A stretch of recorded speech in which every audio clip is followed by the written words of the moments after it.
Meet Jinwoo, a guy who's basically married to one game, Tower Trials.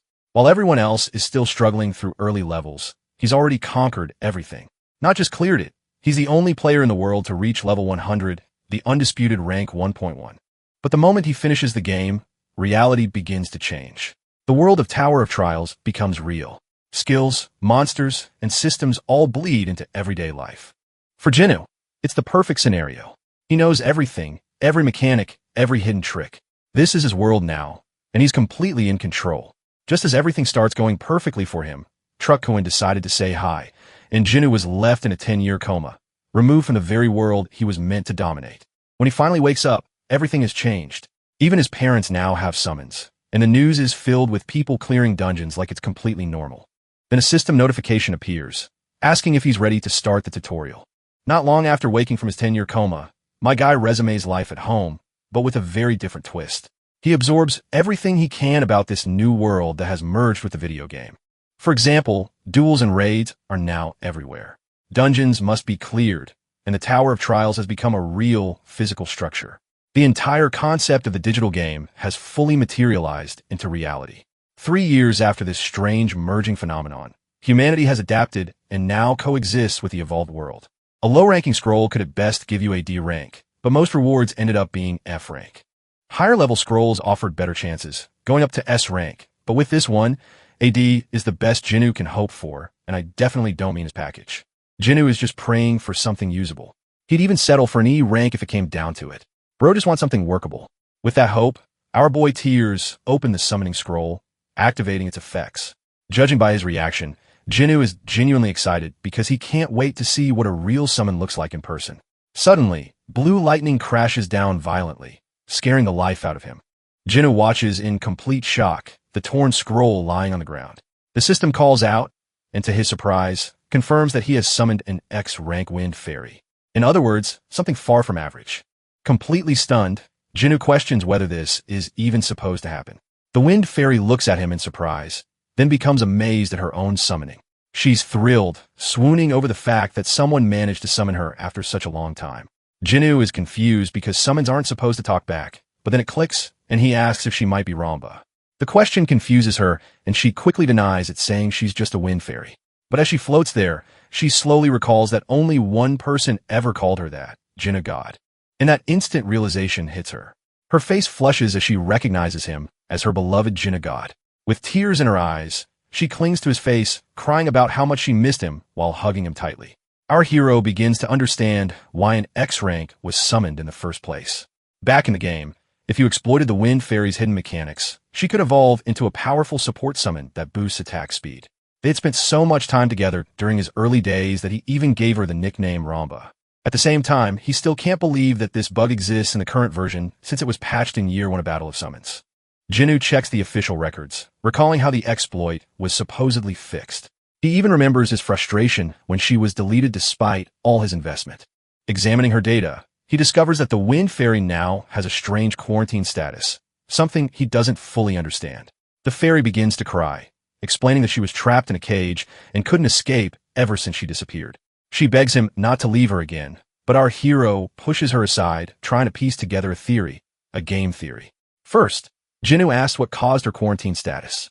The question startles her, and although she tries to remember, a sudden headache stops her, as if something is preventing her from recalling the truth.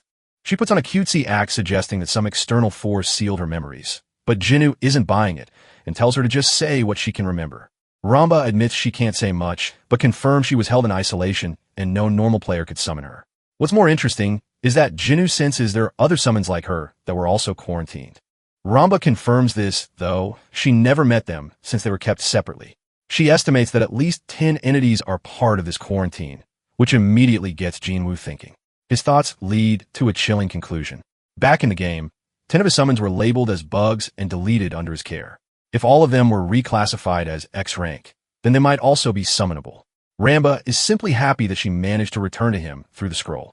Jinwoo theorizes that maybe these X-rank summons only respond to his scrolls, which would mean he's the only person in the world capable of pulling X-rank so easily. He suspects this might be a hidden reward for clearing the 100th floor during his final run. To test his theory, he opens another scroll, wondering if every drop guarantees an X rank. The next summon appears, a gorilla. Unfortunately, his theory falls apart because this one is just a trash F rank, proving that X ranks are still based on RNG. Still, Jinwoo sticks to his original strategy. He just needs to farm summoning scrolls until he collects more X ranks. If he can reclaim all 10, he'll become even more overpowered than he was at his peak. Turning to Ramba, Jinwoo tells her stop calling him Jinwoo God because it sounds lame. More importantly, his name is already well known, and that kind of attention would only bring trouble. Right now, he lacks information and isn't prepared to deal with that. The moment people see him pulling X ranks, they'll start targeting him like there's a bounty on his head. Suddenly, a rumbling shakes the ground. Both of his summons panic as the system prepares to move him forward. His first task appears, a beginner dungeon, a simple trial meant to get him started. Jinwoo feels a bit uneasy. He may have cleared thousands of dungeons in the game like a no-life, but this is real life now. It's a completely different situation. Taking a deep breath, he admits he's scared, but reminds himself that he won't be fighting directly and that this is just a tutorial. With that reassurance, he steps forward as the system instructs him to head toward the entrance. Once inside, Jinwoo is slightly taken aback. The environment is far more eerie than he expected, and the dungeon confirms his entry, signaling the start. Following the tutorial, the system explains that dungeon battles use team-based summons with up to 5 per side. Since he currently has 2, Wind Fairy and Gorilla, the system prompts him to assign them to his slots. Jinwoo reflects that the safest strategy is always entering with 5 summons. Going in with just 2 is risky, but not impossible.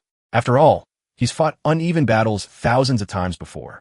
Knowing the mechanics inside and out, Jinwoo selects yes and assigns his summons. With both monsters ready, it's time to face the enemy. A low growl immediately puts him on edge. The opponent is a gray wolf, and the objective is simple: defeat it to escape. First, Jinwoo assesses it as an F-class monster. Then a shield forms around him, protecting him in a honeycomb-like barrier, just like in the game. But in reality, the stakes are far higher. Once the shield breaks, a single hit means instant death. No respawns, no second chances, straight to the Shadow Realm. The wolf's intimidating aura doesn't help, even if it's only F rank. Jinwoo sends in his gorilla like a rocket, but the idiot just stands there roaring instead of attacking. It's so slow that even the wolf hesitates. Embarrassed, Jinwoo quickly orders the fairy to step in. Ramba uses her skill, Wind Pressure, boosting the gorilla's attack speed. With the buff applied, the gorilla suddenly moves with explosive force. Jinwoo is satisfied with the result. At the same time, the gray wolf charges forward to meet the attack. What worries Jinwoo is the wolf size. It's much bigger than it should be. For the first time, he's unsure if his gorilla can win. This isn't a game anymore. Anything can happen. The clash begins as the wolf lunges first, biting into the gorilla and taking it down instantly, sending Jinwoo's stress through the roof. He yells at the fairy to do something, but she's already doing everything she can. With another boost, the gorilla surges forward and lands a powerful punch straight into the wolf's throat, knocking it back several feet.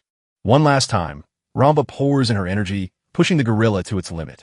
Empowered, the gorilla leaps and slams down with a devastating blow, tearing into the wolf's body. It follows up with a relentless barrage of punches, making sure the monster stays down. When it finally stops, Jinwoo and the fairy watch nervously. But in the end, Gorilla Boy stands victorious, having successfully eliminated the threat. It even roars in excitement as it celebrates. Our hero finally feels relief after surviving his first dungeon, and is rewarded with 2 strength runes. In the next scene, we shift to the city, where Jinwoo's younger sister Ajin is making bank, earning around 200,000. 3 years ago, she picked up a new profession as a rune farming player. In other words, she dives into low-level dungeons and sells runes like a merchant to players who need them. She took on this role after hard times hit their family following Jinwoo's disappearance. But luckily, she managed to obtain a C-class summon with a rare 1% drop rate. Thanks to her shadow elf, she can safely farm runes and make money with ease. Ajin checks her phone and is surprised to see her brother calling out of nowhere. She asks if he's already discharged while he immediately calls her a rune peddler to her face. The comment annoys her since it downplays her profession, and she quickly corrects him, telling him to call her a farming player instead. Our boy decides to play along and asks her where the synthesis center is located. Ajin explains that it's in the player zone, just as expected. Ever since the Tower of Trials manifested in the real world, people had to establish special areas for game-related activities. That's how the player zone came to exist. It houses synthesis and enhancement centers, all conveniently built near the tower. In the next scene, Ajin sits across from her brother at a table, explaining that real-world locations like Jamsil and Houndy have essentially become towers of trials. So far, Korea only has those two, but the player zone he's looking for is located around them. Jinwoo realizes it makes sense to place player facilities close to the towers. More importantly, Ajin becomes curious about what rank he obtained. Keeping things simple, he tells her he only got E and F rank summons, which excites her since even E ranks have about a 5% drop rate. Our boy stays casual, not revealing that he actually hit the jackpot. Still, he asks for her help since he wants to adapt to the system as quickly as possible. In return, he offers her some pocket money, even though Ajin admits she earns far more than him. Teasing her, he jokes that he might become the world's greatest player through some twist of fate. Ajin doesn't buy into his delusion, believing that players like Rachel or Zenus are untouchable, basically gods from another level. Jinwoo, however, takes it as a challenge and simply asks her to show him the player zone so he can see it for himself. As they walk, Ajin learns that he summoned a wind fairy, which she finds strange since she's never heard of that type before. Curious, she asks him to show it, but he refuses, which offends her because they're supposed to be siblings.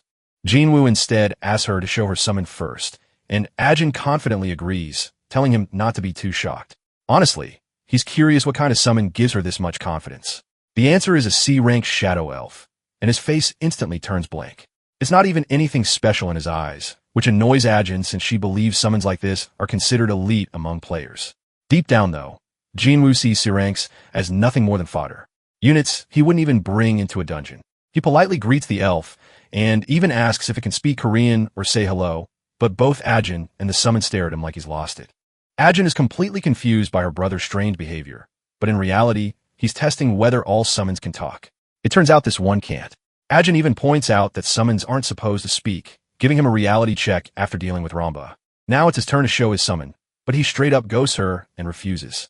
Ajin feels betrayed, like she just got scammed by tech support, while Jinwoo avoids showing anything because Ramba can talk and would draw attention. She calls him a scumbag and chases after him. Later, Jinwoo arrives at the player zone, which feels like a completely different world. The Jamsil area looks drastically different since the towers appeared, with corporations tearing everything down. It makes sense.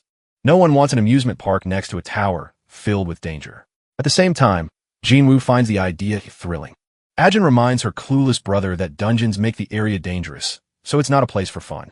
While that's true, Jinwoo can't help but feel excited seeing things in real life that he only experienced in the game. He quickly spots the exchange zone, where players trade items like scrolls and runes. It brings back memories of his time in the game, especially when he used to spend alongside his whale-rich friend.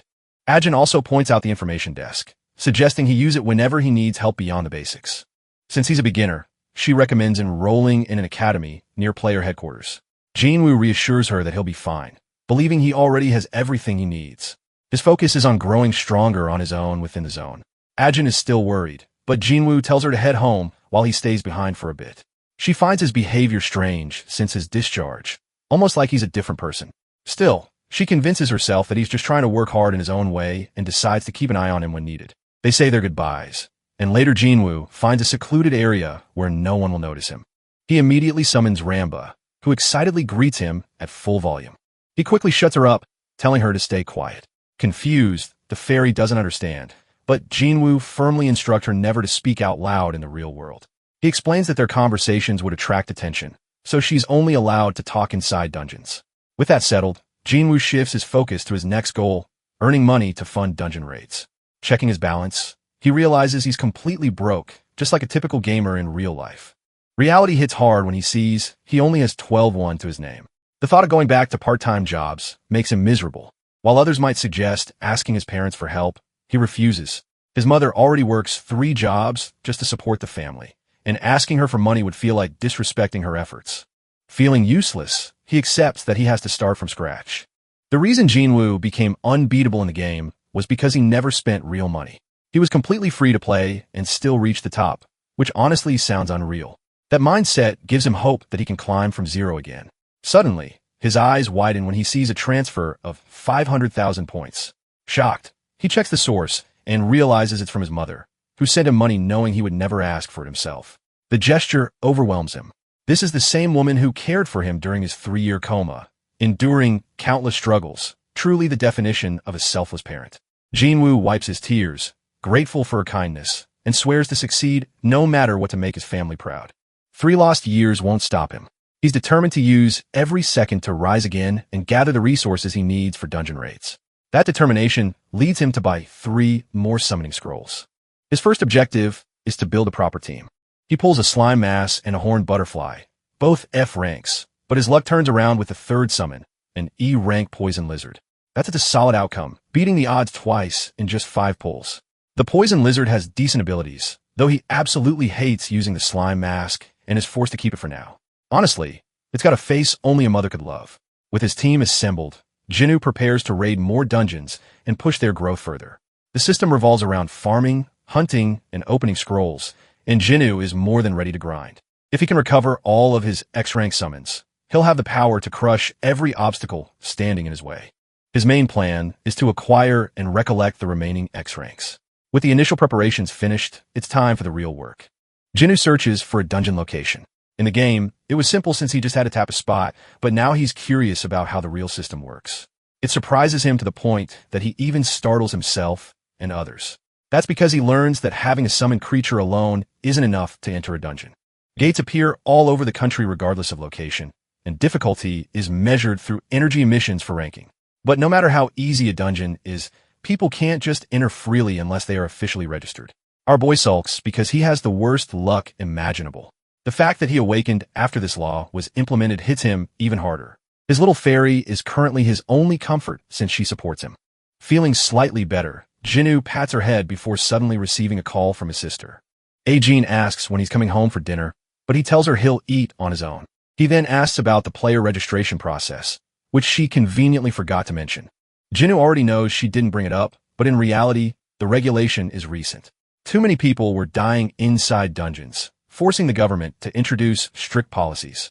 The situation became so chaotic that agents now hover around every gate to verify entries and prevent new incidents. Jinnu realizes how slow and tedious the process is, but it also makes him wonder if it's intentionally designed to control players. If everyone became a player chasing wealth, the entire social system could collapse. On top of that, there's also a ranking system that lists players locally and globally. Korea is so low-ranked that it doesn't even appear on the international board. Ajin feels disappointed, thinking that if Jinnu God were around, they would rank higher, completely unaware that she's talking about her own brother, the legendary player. The call ends, and Jinnu decides to rest for the day. The next morning at home, food is ready. Jinnu is already preparing to leave at 6 a.m. His mother tells him to at least take a rice ball, but he insists he's fine. He quickly puts on his shoes and apologizes to his parents for only showing them his worst side, even thanking them sincerely for everything they've done. The parents are left completely shocked. His father flustered, his mother worried. The government has tightened safety protocols, and Jinnu checks his phone, learning that countless deaths occurred due to player recklessness. He can't say much either, since he himself was a gaming addict for the past 10 years. It's not something he's proud of. At the reception, he submits his application form and asks how many people actually passed the qualification. He learns there's a final test, which annoys him because 1,000 people are already waiting behind him. Still, he thinks that if he can't pass something this basic, then what's the point of being one of the 5 emperors of the heavens? In the next scene, we move to a different location. Park Chong, affiliated with HQ, is disappointed with the talent this year. Suddenly, the building is attacked and chaos erupts. A man invades using a giant orc summon, seeking revenge against Chong for killing his brothers. Meanwhile, Chong believes the attacker is a psychopath and summons his own monsters, mostly fire and wood-based creatures. The HQ is under attack, and while everyone panics, our boy remains calm until he realizes he's been dragged into something far bigger than expected. The bystanders panic and place their hopes in Chong. Jinnu senses a gang-related conflict, noticing the attacker in a sharp suit clearly has a vendetta. What shocks him is how even real-world criminals now use advanced summons. Chong shouts for an emergency and orders everyone to summon shields. Jinnu does the same, while Ramba almost speaks again before he quickly shuts her up, reminding her to stay silent in public. The orc charges in and the battle begins. Chang's fiery butterfly unleashes small meteors, but the orc tanks every hit, growing more aggressive. Chong starts getting pushed back, and Jinnu realizes the situation is worse than expected. If he intervenes, he'll be dragged into the conflict too. His goal was only to observe, but now he's forced to decide. As the orc brings down his axe on one of Chang's summons, Jinnu steps forward. Chong tells him to stay back, but Jinnu instead analyzes the situation and points out a crucial mistake. The orc has a fire resistance buff that activates at specific timings, making fire attacks ineffective unless timed correctly. Chang observes carefully and confirms the glowing effect on the orc's body. Taking advantage of this, he adjusts his strategy. He commands his flame turtle to prepare another fire spell and fires it at the correct moment. This time, the attack lands perfectly. Chang celebrates as the weakness is finally exposed. The wood-type summon destroys the enemy support creatures, leaving the attacker exposed. Then the flame turtle and flame butterfly combine attacks, overwhelming the orc completely. Soon, all enemy summons are wiped out and the attacker's shield breaks. Now cornered, the man attempts to surrender, bracing for the consequences, but a vine creature quickly restrains him, ignoring his pleas. Chang coldly declares that gang members are to be executed on sight. The criminal cries and begs, but it's too late. With a snap of Chang's fingers, the man is brutally killed, his body reduced to nothing. The fight ends. The crowd cheers for Chang's victory, praising him loudly, but Jinwoo is horrified. Everyone is completely unfazed that a man was just killed in front of them. That moment makes him realize the world he knew has already changed. Survival will require far more resolve than he expected. Chang approaches Jinwoo and thanks him sincerely for his earlier help, saying it allowed him to eliminate the terrorist. Grateful, he offers a reward.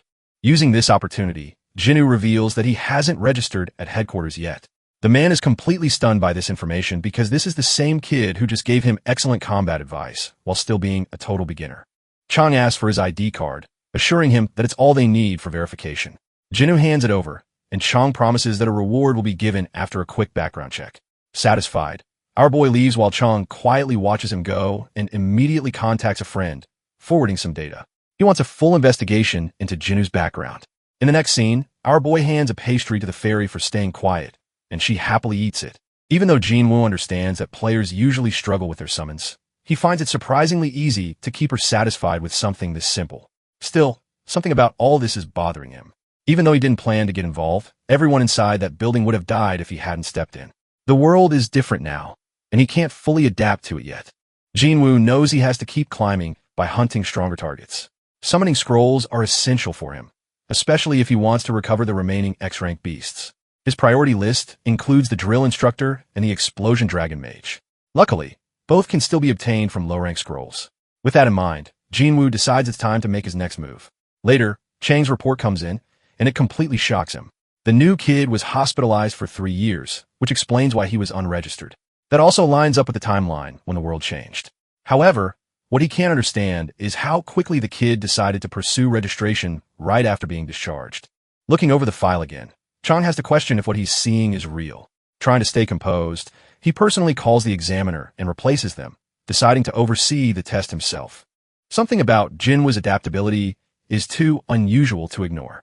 To Chang, this feels like watching a miracle in motion. Meanwhile, Jinwoo arrives at the waiting area with a visibly disappointed expression. There are too many people, and as an introvert, he's already overwhelmed. Everyone is here for training and certification, meaning passing this stage will take time. Still, Jinwoo remains calm, sitting quietly and acting like he's already above it all. Soon, the examiner appears, and it turns out to be Park Chang-suk himself. The first part of the test is a written assessment. Later, when Jinwoo meets Chang directly, the man mentions he didn't expect to see him here so soon. Chang calls it fate and asks about his training progress. Jinwoo, however, remembers it differently. Earlier, during a lecture, he was bored while sitting with Ramfa. They were even teaching one of his old game combinations, which he found unimpressive in real time. Chang then brings up the reward application and says he has one more question before proceeding. The question surprises Jinwoo. It's whether he's a gamer. Jinwoo is stunned. Apparently, gamers is now an official term used for people who played Battle of Summons in the past. Around 70% of rankers fall into that category. Chang assumes this because Jinwoo was casually talking about buffs like an experienced player. Jinwoo confirms it, which immediately changes Chang's expression. He asks about his experience, but Jinwoo doesn't want to admit the full 10 years. So, he simply says 1 year. That alone shocks Chang. Most rankers couldn't even last half a year, so hearing 1 year makes him visibly impressed. Meanwhile, Jinwoo is confused by his reaction. Chang then presents the rewards. Jinwoo is given 2 choices. One is instant player registration along with a possible HQ position, and the other is a cash reward of 5 million won. Chang clearly expects him to choose registration since it's objectively better, but Jinwoo instantly chooses the money instead. That decision shocks everyone. Turning down both registration and a job offer makes no sense to Chong, but Jinwoo doesn't care. He believes he can register on his own and has no intention of joining HQ. His priority is summons. Later in the player zone, a staff member recognizes him and explains the practical exam rules. He must clear a dungeon, specifically the Tuesday dungeon, and faster completion means a higher grade. Chong observes from afar, still stunned by the rejection. Even more surprising is Jinwoo's exam sheet.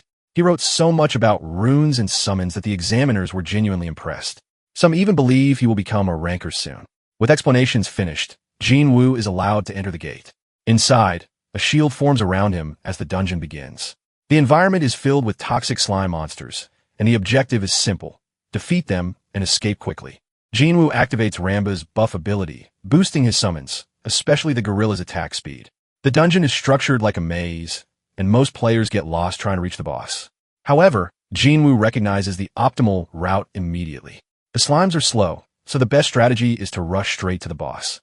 Following his instincts, he and his summons take the shortcut, but then red warning screens appear. The boss is spawned earlier than expected. A massive slime towers over him. Without hesitation, Jinwoo sends Gorilla forward. The gorilla leaps and slams down with crushing force powered by Ramba's buff. The impact obliterates the slime in a single hit. What follows is a barrage of punches, reducing the monster into nothing but paste. Even F-rank enemies suddenly look dangerous under this power. Jinwoo becomes more excited as he realizes how strong his summons can become.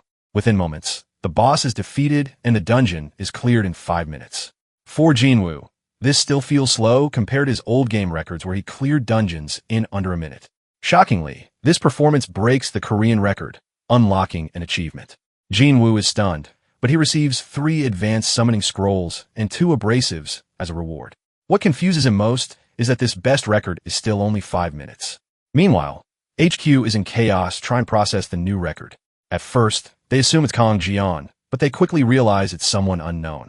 Jinwoo, a name that doesn't even appear on a ranker list. Yes, a non-ranker has broken the record, the #1 record at that. A formal meeting is immediately called to discuss the achievement. Everyone is impressed, but Chong is the most hyped of all, practically convinced the kid is a generational talent. In other words, he wants to secure him no matter what, or at least prevent any other country from taking him for the sake of national survival. Chong strongly recommends that they register him as a player immediately, since time attack records are divided into national and global rankings. The previous Korean record was 6 minutes, while Rachel holds the global record at 2.5 minutes. And now Jinwoo has completely shattered the Korean record on his very first attempt. Because of that, Chong believes a normal evaluation is pointless. Someone like this deserves special treatment.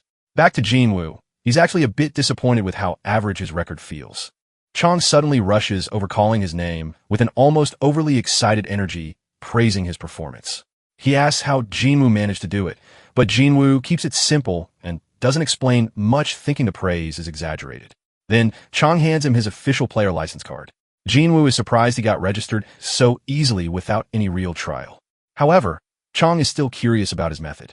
Jinwoo hesitates because revealing it could change everything. Korea's ranking, his personal freedom, and his safety. The upside is fame and money, but the downside is becoming a target or even getting control for information. Since the risk is too high, he avoids answering and instead calls out Chong for being too forward. Chong takes the refusal seriously, but also understands that this kind of gamer strategy is personal. He also admits that Korea urgently needs talent like Jinwoo. From this interaction, Jinwoo realizes Chong isn't a bad guy. He actually follows through properly and listens. That makes him consider whether using the country system could actually help him grow faster if timed correctly. He then asks to move somewhere quiet. In the next scene, Chong is practically pleading with him, emphasizing how much the headquarters needs his help, especially knowing he was just in a coma for 3 years. Chong apologizes again for the background check, explaining that unregistered skilled individuals often turn out to be criminals or gang-related players. Jinwoo feels slightly annoyed, thinking there's no point in investigating him further anyway. Chong agrees, but also notices something unusual. Most people feel pressured when national support is mentioned, but Jinwoo remains completely calm as if he fully understands his own value. While casually sipping coffee, Jinwoo asks what exactly the country can offer him. Chong quickly responds that he can provide full cooperation, though it sounds vague. He explains that as an assemblyman, his position is tied to public elections, meaning strong results could increase his authority.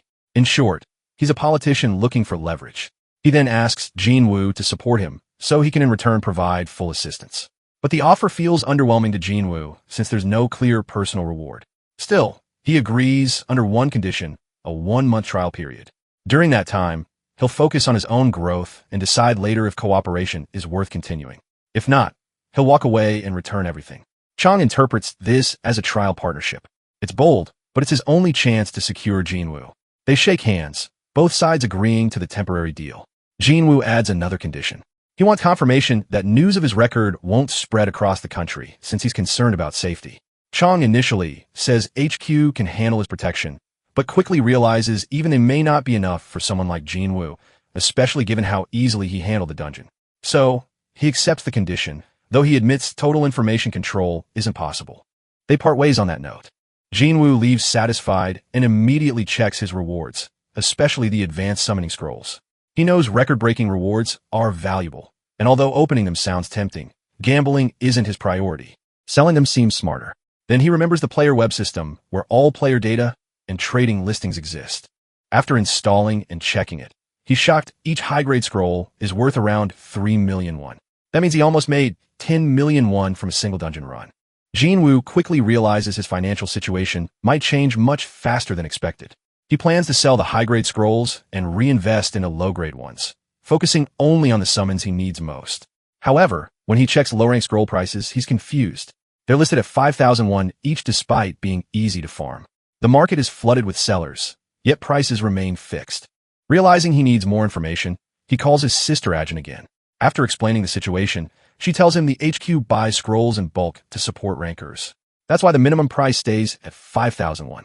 However, she adds that the system might change soon since it was created during the early era, and HQ no longer needs as many scrolls. That information immediately gives Jinwoo an idea. He hangs up and decides to meet Chang again the next day. Chang is happy to see him and asks what he needs. Jinwoo requests large quantities of low-level scrolls instead of high-grade ones, which surprises him. Most players want the opposite. Jinwoo asks for as many as possible, and Chang explains that HQ processes around 50,000 low-grade scrolls daily, meaning supply is not an issue. He briefly worries Jinwoo might be trying to resell them, but Jinwoo clarifies there's no point since the market is already saturated. Chang becomes even more intrigued by his thinking. Jinwoo isn't acting like a normal player. His strategy is completely different. Still, Chang agrees, but he has one condition of his own. All he wants in return is a single piece of information that could benefit HQ given his position and responsibilities. If he gets caught supporting him behind the scenes, public trust in him will collapse. So, if Jinwoo can provide useful information, it has to be treated as a formal business transaction instead. In other words, our boy realizes nothing is being handed to him for free, which is fine since he doesn't want favors anyway. He agrees to the deal and starts explaining the concept of shaving seconds off achievement records. Normally, clearing a dungeon in first place grants 3 high-grade scrolls as a reward, but the same reward can be obtained again if another player breaks that record. In short, players can repeatedly beat the record by even 1 second, effectively resetting it and farming rewards over and over. This turns time attacks into a system for stacking scrolls. On top of that, it benefits the Korean Association as a whole since stronger players improve national rankings. Chang admits they've already experimented with the idea, but most players haven't properly used it yet, so there's still room to apply it. Next, Jinwoo brings up another strategy, this time for the Tuesday dungeon he cleared. Chael listens closely, practically waiting like an excited puppy, thinking he's about to hear some top-tier secret technique. Jinwoo explains that with this method, most players could clear the dungeon in under 3 minutes. But before sharing more, he ensures the information is worth the price.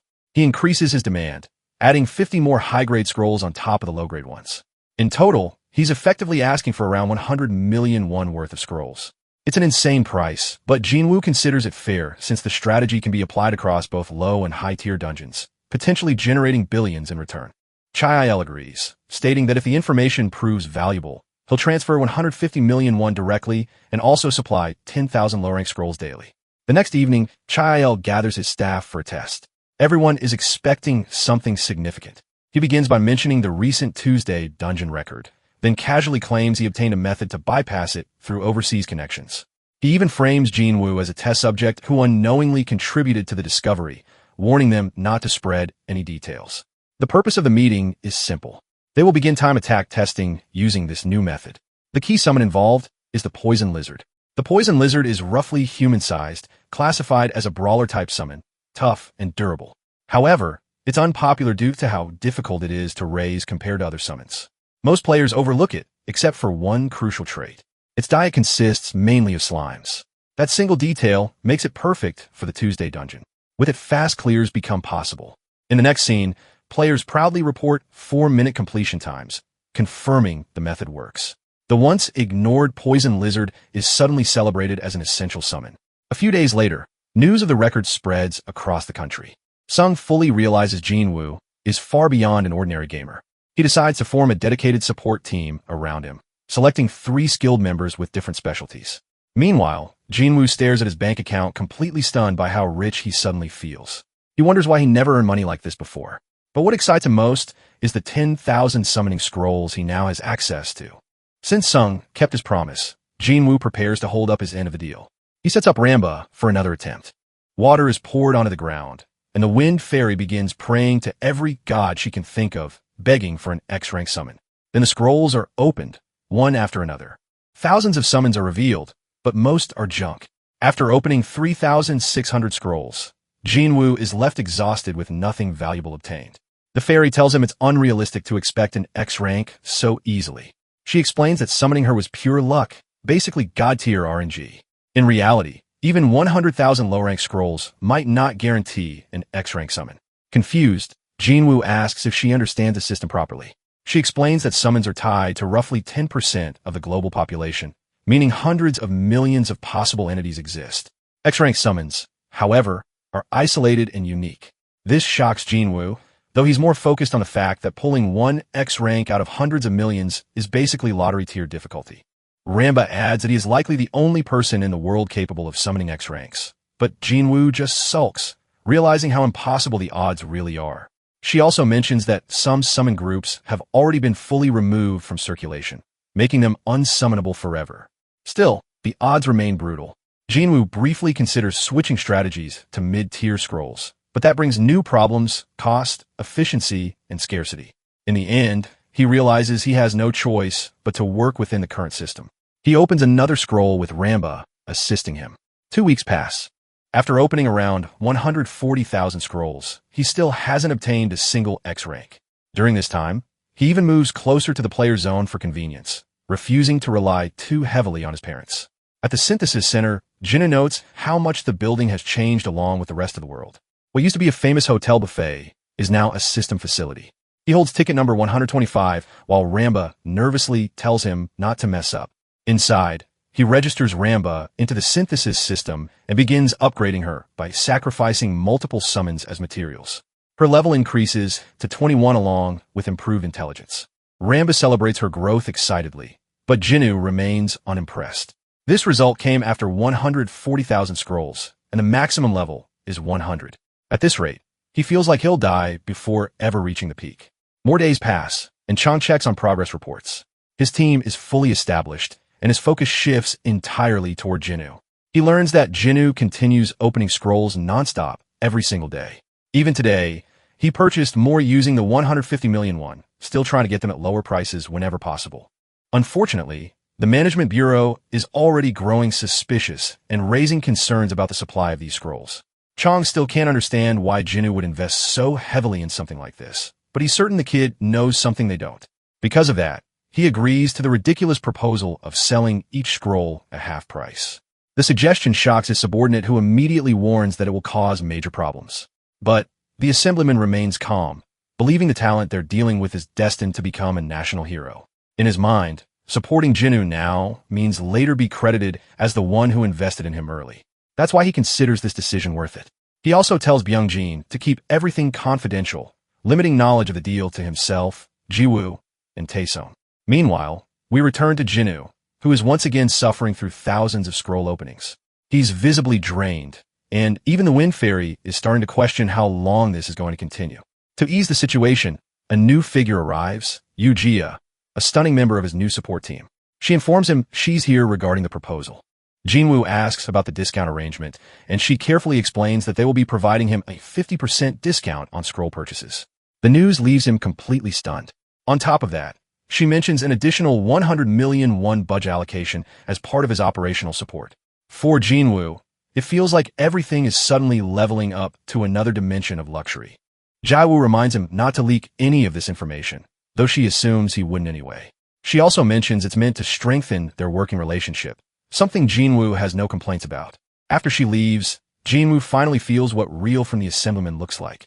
It pushes him to think even more seriously about pulling an X-rank summon as soon as possible to repay that trust. Back to grinding. He continues opening thousands more scrolls, still nothing but F-rank trash, no progress at all. At this point, he's gone too far to stop. He starts praying desperately for the explosive dragon mage, and then finally, it happens. After what feels like endless suffering, the gacha gods respond. Both Jinwoo and Ramba are left speechless as the explosive dragon mage is successfully summoned. Jinwoo is overwhelmed with emotion, even tearing up, feeling like all his frustration has finally paid off. For a moment, it feels like he's reached the end of his struggle, but he doesn't stop. There's a phenomenon known as a momentum luck, where rare summons tend to appear back-to-back. Trusting this, he opens another scroll, and unbelievably, it works again. The drill instructor appears. Jinwoo is completely overwhelmed, crying tears of joy. After weeks of failure, he has finally obtained the exact summons he wanted. The drill instructor is an X-grade summon specialized in training and growth acceleration. While not a combat powerhouse himself, he dramatically boosts the strength development of other summons. He immediately recognizes Jinwoo and Bose, acknowledging their bond. Ramba and the drill instructor also share a strange familiarity, as if they've all been connected before. Then the explosive dragon mage appears as well, confirming her identity. Jinwoo hears her voice for the first time, and she turns out to have terrifying offensive potential, especially when paired with proper training support. With the drill instructor's guidance, her damage scaling becomes absurd. Both summons acknowledge Jinwoo as their master and show genuine respect. He calmly orders them to stay silent in public. That night back at home, Jinwoo is completely drained. His summons are now interacting with each other freely, while the drill instructor immediately begins assessing their weaknesses. He declares that all of them are too weak and need intense training. He first instructs the explosive dragon mage to refine her mana control in preparation for unlocking higher abilities. Then he turns to Romantica, who instantly panics under his intense gaze. His training plan for her is brutal, starting with basic strength development. He gives her an absurd first task: lift and swing a frying pan 5,000 times. The fairy looks helplessly toward Jinwoo for support, but he's mentally gone at this point. Meanwhile, back at HQ, Geo reports a new issue. The director has officially stopped supplying scrolls and is demanding a full investigation into their usage. Sung is confused, wondering why the director suddenly cares about something like this. Geo suspects interference from Hizu, another assemblyman and Sung's political rival. If scroll supply stops, Jinwoo's growth will also be affected. Sung is frustrated, but receives an unexpected call. Jinwoo himself, saying he no longer needs additional scrolls.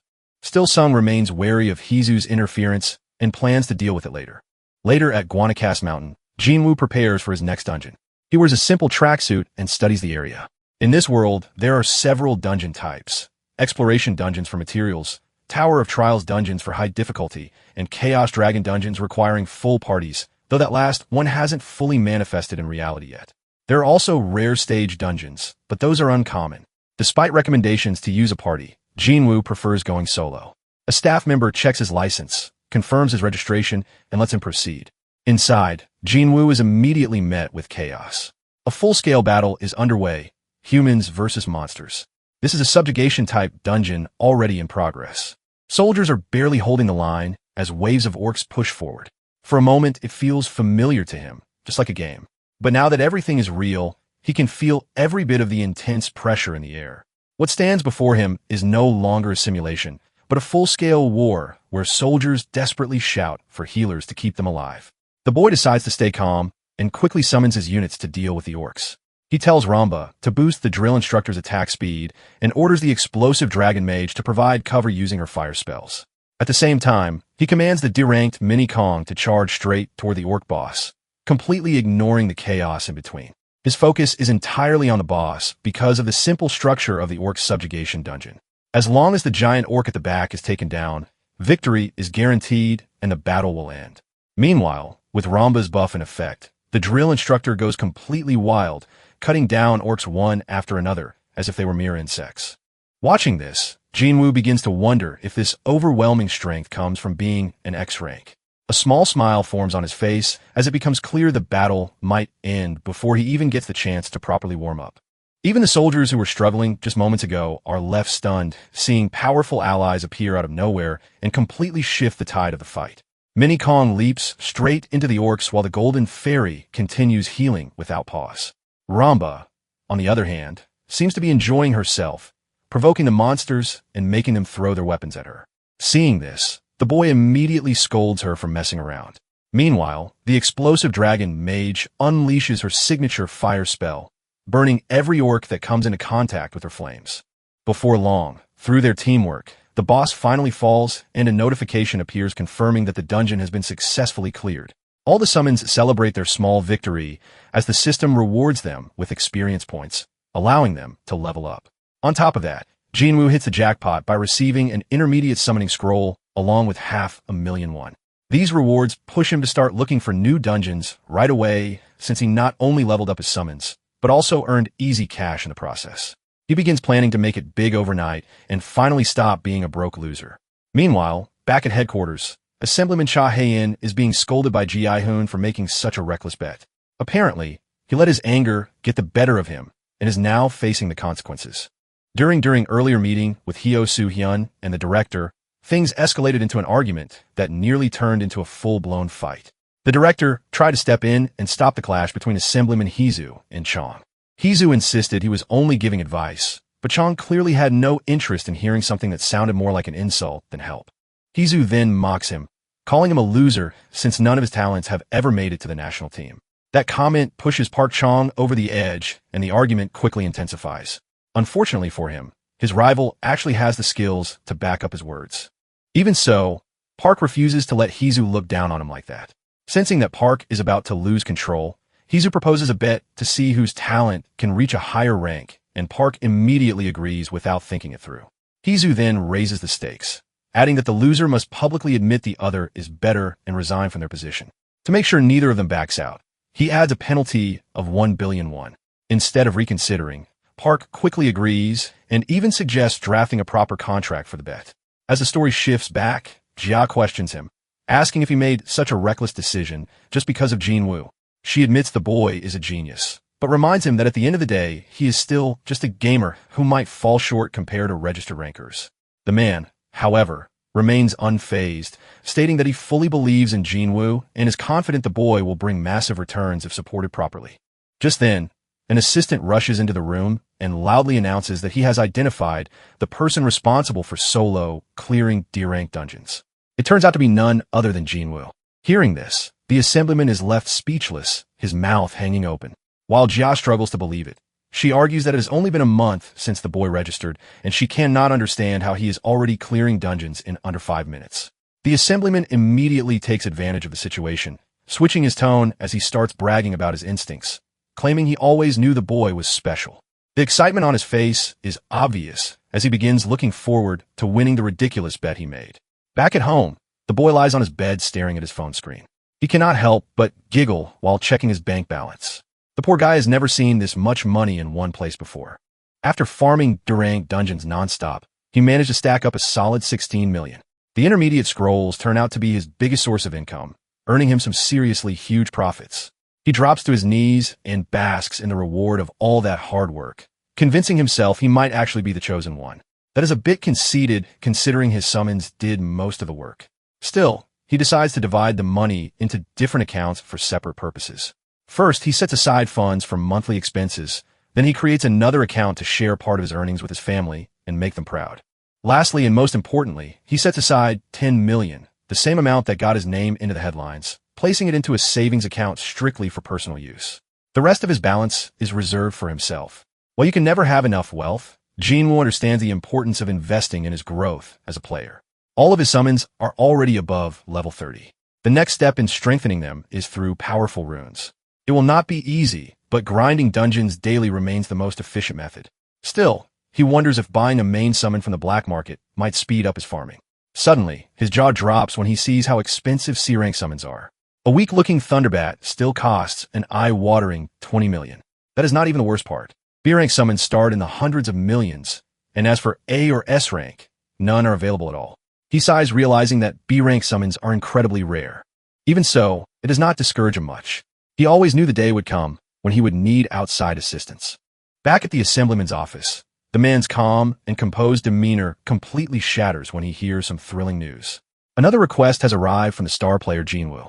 The moment he hears the name, he practically starts fangirling like a kid on sugar. He eagerly asks what the request is about, seriously frightening the poor staff member delivering the message. The assistant simply shows him the list, which contains every summon Jinwoo wants to purchase.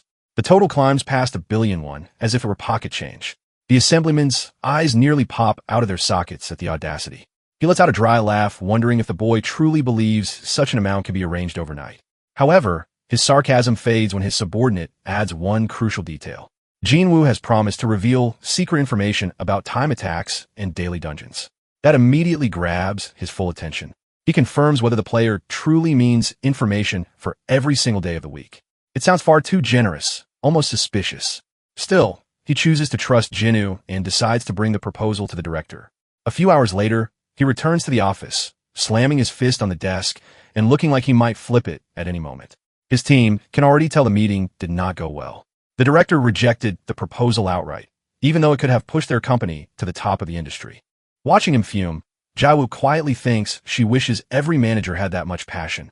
When his subordinate asks what happened, the assemblyman explains that the director wants solid proof of Jinwoo clearing dungeons first. Their demand feels ridiculous since the player needs money to buy summons that will help him clear those dungeons. Jiwoo agrees that missing this opportunity would be a huge mistake. Seizing the moment, she calmly suggests that selling priceless dungeon intel for only 1 billion might actually be undervaluing it. Her lips curl into a confident smile as she offers a simple solution. She can cover the payment herself. Hearing this, Assemblyman Park recalls that Jia is not just an employee with bold opinions. She is the heir to the Daesung family group, someone who received the finest education and has collected achievements throughout her life. Unlike the rest of her family, however, she has always been more interested in players and dungeons than corporate affairs. And right now, the player who fascinates her the most is Jinwoo, the rookie who went from nobody to clearing dungeons as if it were a side hobby.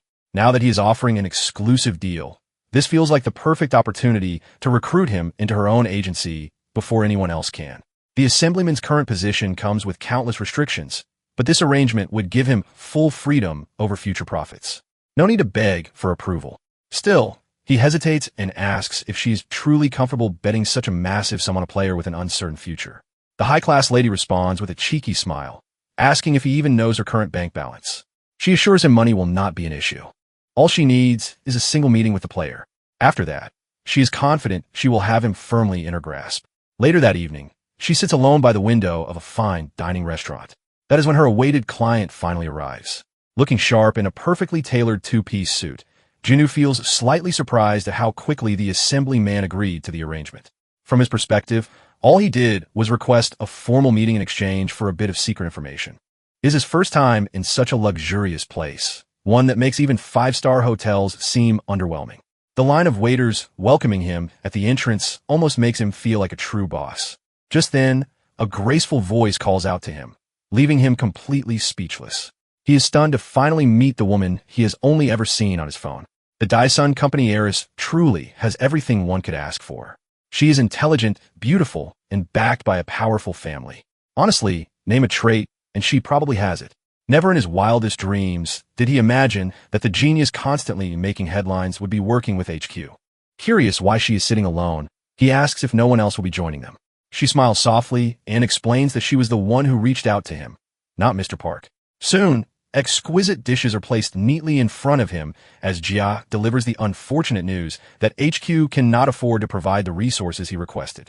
Mr. Park did everything he could to persuade his higher-ups, but he was met with rejection after rejection. The boy remains completely calm, saying it is a shame they cannot help. He casually adds that he is confident he can climb to number 1 even without their support. However, she surprises him with a new proposal, sliding a drink toward him. She reveals that she plans to establish a management firm built specifically for him and him alone. He nearly chokes, trying to process the generosity of the offer. In his eyes, it is an incredible deal. Owning a company would mean zero restrictions, driven purely by profit, which just happens to be his specialty. Still, that is not even his main motivation.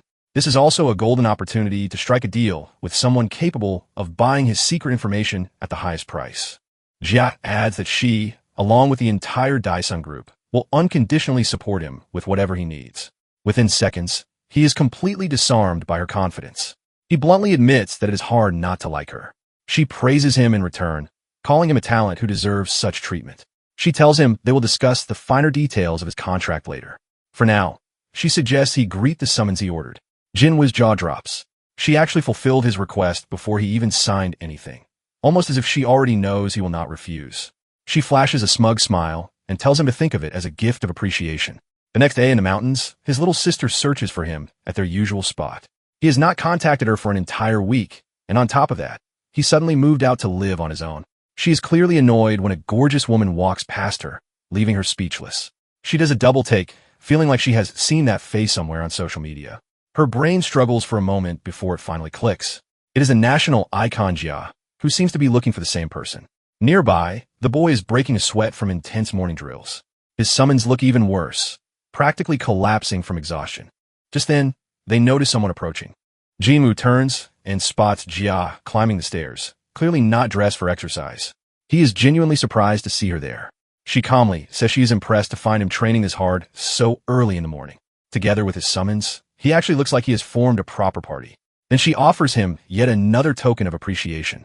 A screen suddenly appears before him, stating that Jiao wishes to initiate a trade. A warning message pops up, advising him to carefully review the trade terms before accepting. The system exists to help players support one another, but if anyone attempts to scam the other party, there are serious consequences.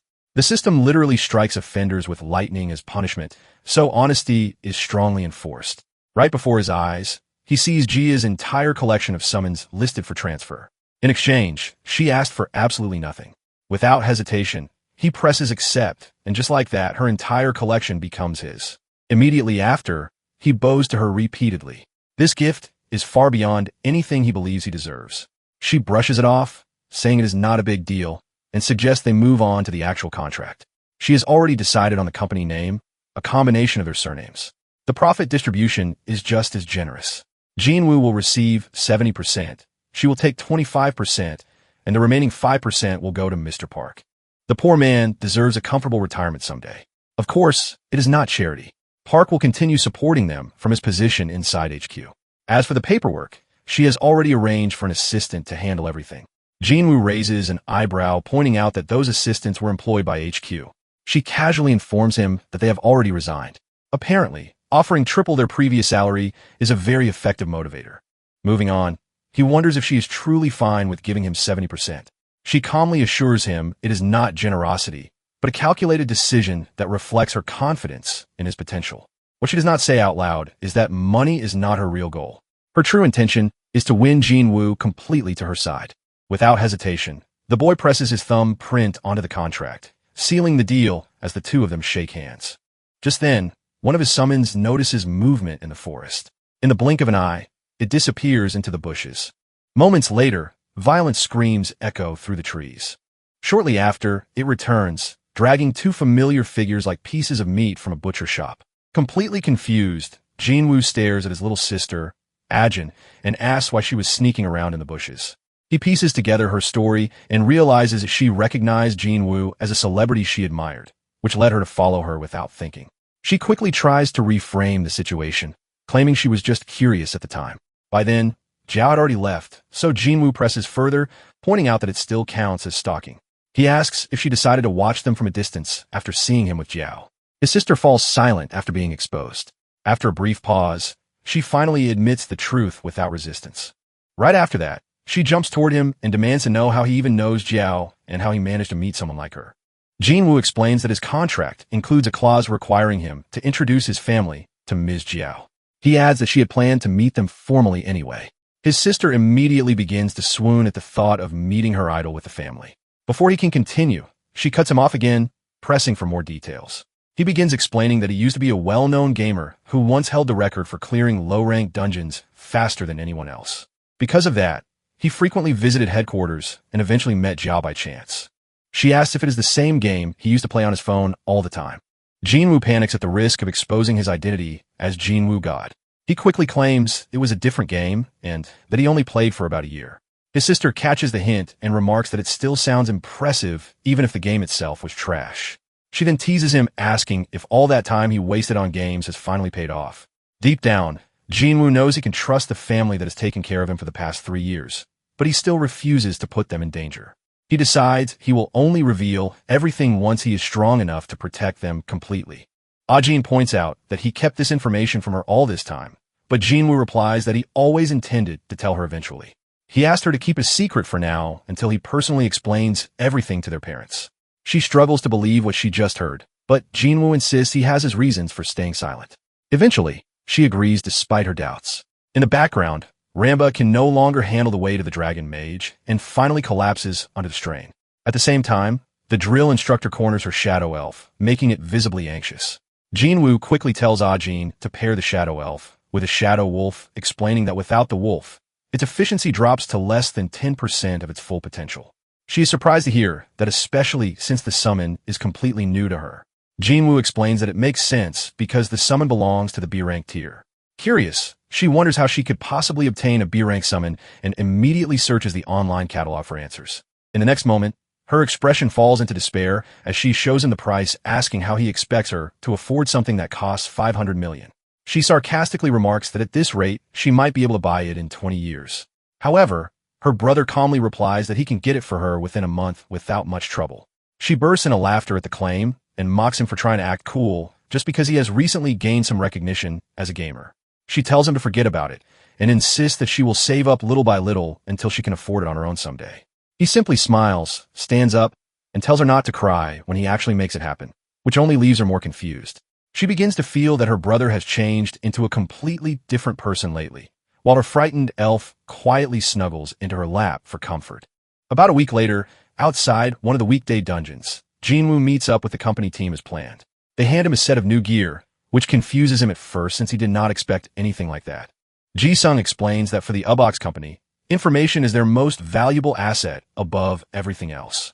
She tells him that they sell high-definition recordings of dungeon runs at premium prices, and the special gear exists to capture everything during the process. She continues by explaining that the equipment records the surroundings in full three-dimensional detail, while remaining lightweight enough to wear comfortably. As soon as he puts it on, the assistant activates the system, and it begins recording everything around him like a set of prying eyes. Jinwoo feels slightly embarrassed, saying this might be the most awkward situation he has ever experienced. He adds that he has never attempted a Monday dungeon before, so the run might not look very clean. Jinwoo reassures him that they will simply edit the best parts together afterward. He thanks her and casually asks if it would be fine for him to break the national record the moment he enters the dungeon. This completely startles her, and she stares at him in disbelief before giving a hesitant approval. She wonders if he is joking and tells him to stay relaxed and perform naturally based on his instincts as a gamer instead. After entering the dungeon, he recalls that the current Korean record sits at around 7 minutes. He immediately concludes that surpassing it will be easy. He remembers that this dungeon uniquely drops attack-related runes, making clear time directly tied to ranking performance. Just like in other games, attack runes play a crucial role in the boss system, and without them, progression becomes nearly impossible. In addition, the dungeon operates as a defense-type scenario where surviving for 30 minutes guarantees a clear. However, completion time still matters, so if he manages to defeat the final boss, known as the Lich, the dungeon ends instantly. Because of that, eliminating the boss has become the primary strategy for top players aiming for fast clears. He checks his equipment and opens his interface, which displays options to organize 3 different teams for battle. Jinwoo has already prepared everything in advance, so he quickly loads a preset configuration without wasting any time. For his first team, he summons the training instructor, the combat aide, and Mini Kong, while for the second team, he selects the Priest of Radiance along with the Golden Fairy. His status screen updates, showing that the Horde of the Lich has begun its approach and that he must hold out for 30 minutes under pressure. The timer starts immediately, and Mini Kong charges forward in a frenzy, tearing through the incoming skeletons without restraint. Jinwoo signals his summons to push forward and carve a path toward victory. As the Horde advances, he orders them to move toward higher ground without delay. The training instructor Hung looks surprised at first, but follows the command, realizing that everything is being recorded. Jinwoo estimates that it will take at least 2 minutes to reach the higher position, and during that time, he trusts Mini Kong and Hung to handle the incoming enemies. Once they arrive, he instructs his combat aide to take position and prepare for the next phase. He recalls that in the game the combat aide has long range and exceptional accuracy, making it useful in specific situations. However, in reality, its damage output is extremely low to the point where it cannot even defeat a standard monster after hours of continuous attacks.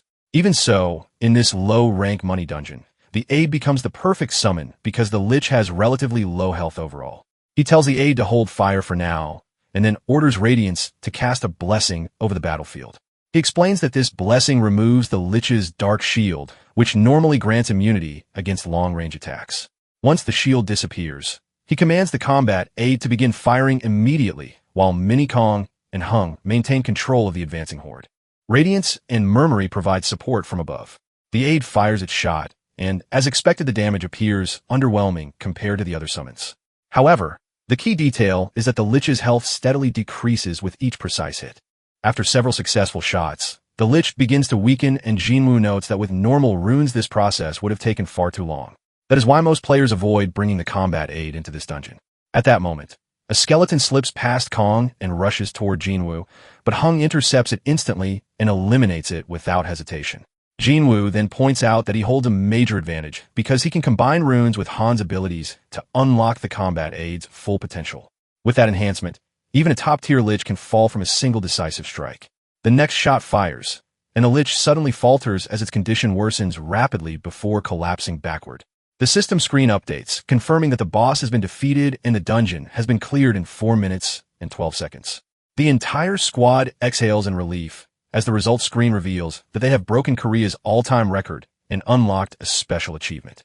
Meanwhile, Jiwoo wonders if he truly intended to attempt a time attack on his very first run, feeling that it might have been too ambitious. She quietly notes that it has only been a week since he obtained his summons, and they would have supported him regardless, even if he failed. The assistant grows anxious and asks if she really believes that Jinwoo can break every record without exception.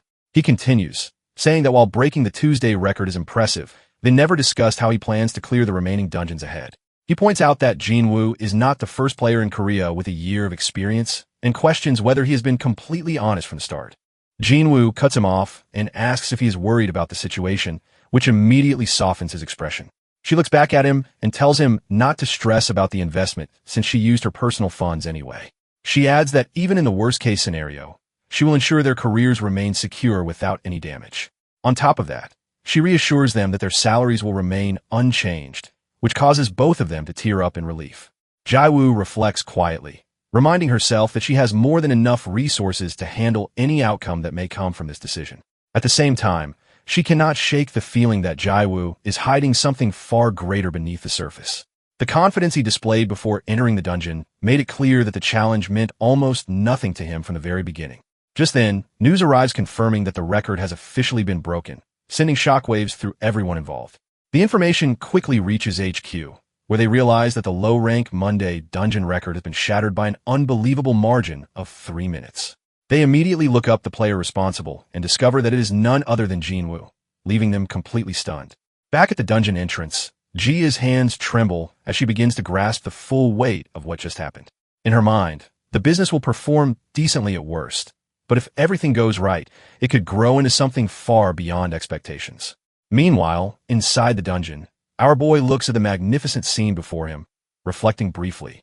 As he stares at the portal, he remembers that there is something else he needs to do first. He switches off the recording device and summons the system panel, telling himself that it is finally time for some intense grinding. In the game, after clearing a weekday dungeon, players unlock a feature known as Auto Battle. As the name suggests, as long as your summons handle the grinding, you can continue collecting rewards effortlessly. Returning to the present, he sends the drill instructor back into his inventory and summons Ramba instead, placing her in charge of the grinding session. This surprises her, but Jinwoo explains that he is not using Hung because he wants him to train the others. He teasingly asks if she would prefer to train as well, which makes her freeze instantly. The poor fairy is thrown into a flashback of her brutal training under the ruthless instructor who pushed her beyond her limits. Remembering that traumatic experience, she nearly breaks into tears and begs him to let her focus on grinding instead. With that settled, he forms a plan to clear all the weekday dungeons first and then maximize profits using the auto battle system. This approach has an added benefit, as the summons will continue leveling up while grinding, making the process extremely efficient. With everything decided, he takes his leave while the wind fairy happily waves him off, relieved that she has escaped further torture. As soon as he steps through the portal, he is greeted by an unexpected sight. His team members have rolled out a red carpet, treating him like a celebrity. Trying not to overthink it, he hands over the equipment and asks Jia if that will be all. She assures him that they will do everything possible to keep his identity from leaking. To her surprise, Jinwoo says that he no longer cares about that. Instead, he looks her directly in the eye and asks her to prioritize protecting his family. He points out that Korea's gangs are both powerful and dangerous, but if their focus remains solely on him, they can provide better protection. Jinwoo pauses for a few seconds before agreeing, promising to use all her resources to ensure their safety. Sometime later, our hero returns to his first dungeon and uses his spotted lizard summon to set yet another record, this time finishing in nearly 3 minutes.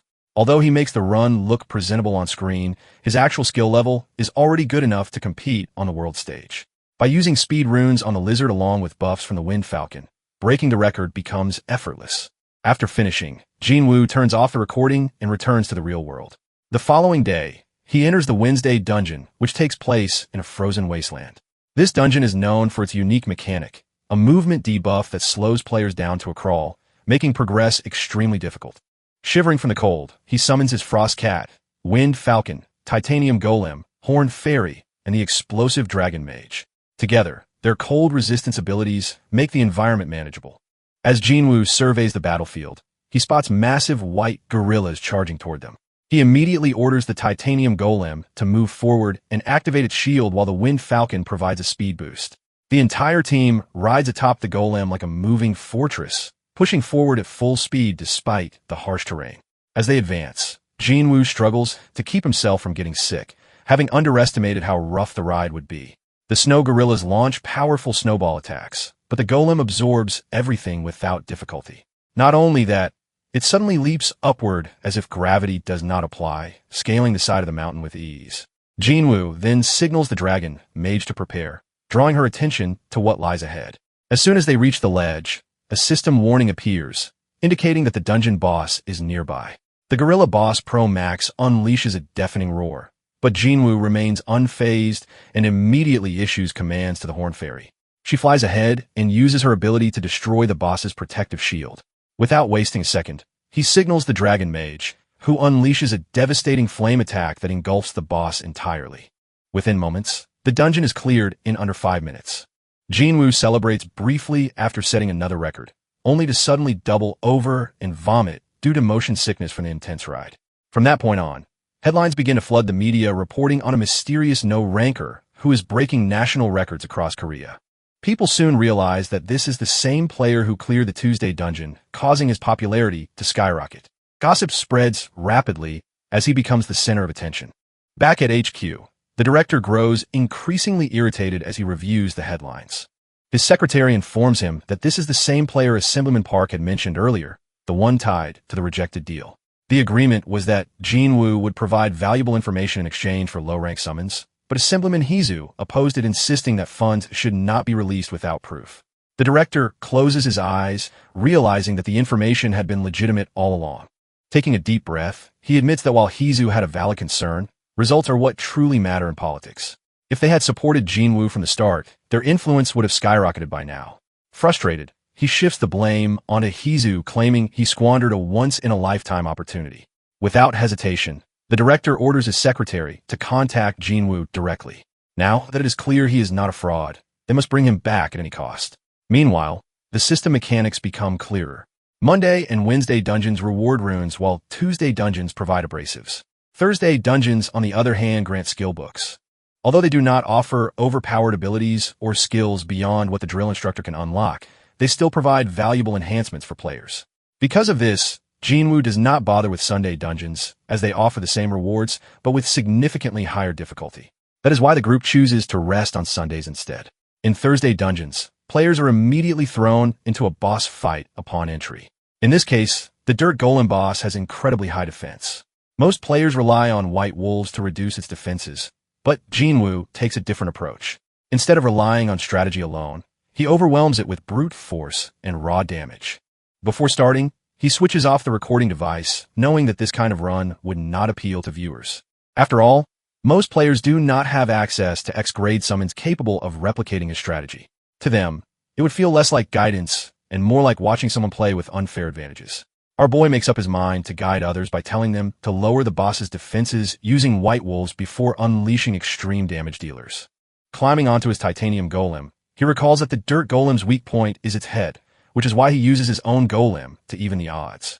As his summons prepare for battle, he commands them to focus all attacks on the head, a strategy that would make even Thor proud. The two giants clash in a brutal fist fight while the drill instructor unleashes an ancient refined technique to carve through the dirt golem with precision. At the same time, the dragon mage rises high into the sky and summons her devastating fire dragon spell once again, reducing the dirt golem to nothing more than a lifeless shell. Moments later, the system announces that the dungeon has been cleared in just over 5 minutes. Watching the drill instructor, Jinwoo realizes just how broken his abilities truly are and that there was probably a reason they were restricted before. Even so, he has no intention of abusing that power, knowing that with a properly trained dragon mage, he could already clear even the highest grade dungeons almost instantly. He starts doing the math in his head, estimating that including entry time, a full clear might take around 10 seconds. Waving at the drill instructor, he calls out that there is still time to squeeze in one more dungeon. Later, as he returns to the real world, 2 men in business suits approach him and ask if he is Jinwoo. They hand him a business card and introduce themselves as representatives from headquarters. He accepts the card half-heartedly and asks what they want from him this time. The black-haired man forces a polite smile and explains that they reviewed the proposal he submitted earlier, saying that the deal might actually be possible. However, before he can continue, Jinwoo raises his hand and cuts him off. With a calm smile, he tells them not to bother anymore. Both men are caught off guard by the sudden rejection. Jinwoo simply smiles, thinking back to how trusting and generous GA has been compared to the strict and greedy nature of headquarters. He explains that he's already affiliated with the company, and if they wish to discuss anything further, they should contact GA through his agency. With that, he walks away, leaving the 2 men completely confused. The brown-haired man guesses that it might be the same GA from the Daesung group, while the other decides it is best to return and investigate further. Deep down, however, he cannot shake the feeling that they have just missed out on a massive opportunity. Meanwhile, our hero stands atop a large rooftop, scanning the surroundings and deciding that the location will do. Shifting into preparation mode, he recalls that the Friday dungeon is completely different from the others. Instead of relying on summons to fight, it requires the summoner to physically traverse the area and clear it. That is why he has chosen to begin training ahead of time. Jinwoo summons a sky wyvern, a massive blue dragon-like creature, and peers over the edge, feeling a wave of fear despite having a protective shield in place. He calls out to his wyvern, asking if it is ready, then climbs on as they take off into the sky. At first, he keeps his eyes tightly shut out of fear, but he slowly opens them and realizes that the experience is far more enjoyable than he expected. Gaining confidence, he urges the wyvern to fly faster. Sometime later, he arrives at an unmarked island off the coast and summons the dragon mage along with the drill instructor. The instructor immediately praises his speed, but Jinwoo brushes it off as nothing special. The dragon mage then mentions how difficult it was when they first learned to ride wyverns, reminding him that they once trained with both wyverns and dolphins.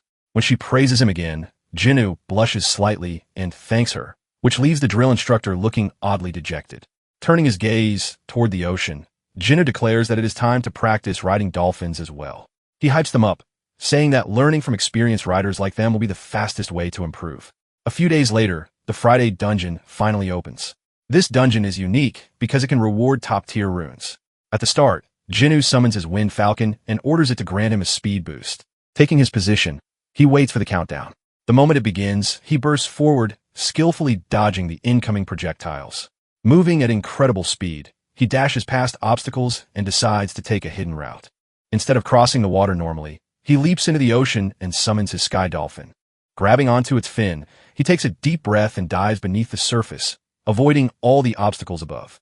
After reaching the other side, the dolphin launches into the air, and Jinwoo immediately summons his wyvern.